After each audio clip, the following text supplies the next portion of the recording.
இப்போ heart attack வந்துச்சுன்னு வைங்க. இப்போ எனக்கு ஹார்ட் அட்டாக் வந்ததுன்னா நான் போய் ஒரு சிஏபிஜி பண்ணாலோ இல்லை பைபாஸ் பண்ணாலோ இல்லை ஒரு ஸ்டென்டிங் பண்ணாலோ அடுத்த 15 வருஷத்துக்கு ஒரு பிரச்சனை இல்லாமல் இதே மாதிரி பேசிட்டு எங்கெல்லாம் தெரியலாம், ஒரு பிரச்சனையும் கிடையாது.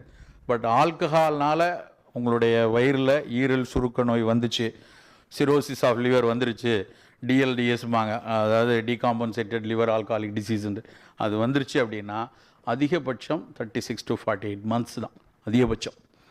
இல்லைன்னா லிவர் டிரான்ஸ்பிளான்ட் பண்ணணும். லிவர் டிரான்ஸ்பிளான்ட் பண்ணதுக்கு இன்றைக்கி கொஞ்சம் குறைச்சிருக்காங்க. ரொம்ப நாளாக 40 லட்சம் 42 லட்சம் இருந்துச்சு, இப்போ 30 லட்சம், 25 லட்சம் ஃபீஸு, அதுக்கு மேலே 5 லட்சம் வரும்.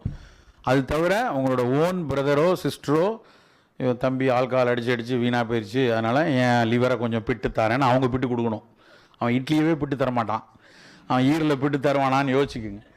ஈரில் பிட்டு அவன் கொடுக்கணும். இல்லைன்னா கெடாவரிலேருந்து ஹைலி மேட்சிங்காக உங்களுக்கு அந்த லிவர் கிடைக்கணும். கிடைச்சாலும் அதில் இருக்கக்கூடிய போஸ்ட் ஆப்ரேட்டிவாக இருக்கக்கூடிய இது ஏகப்பட்ட விஷயங்கள் இருக்குது.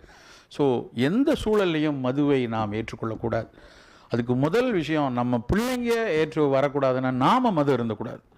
நாம் அருந்திட்டு நான் பிள்ளையெல்லாம் அப்படி வளர்க்குறேன் அப்படின்னா பேசுன பிரயோஜனமே கிடையாது.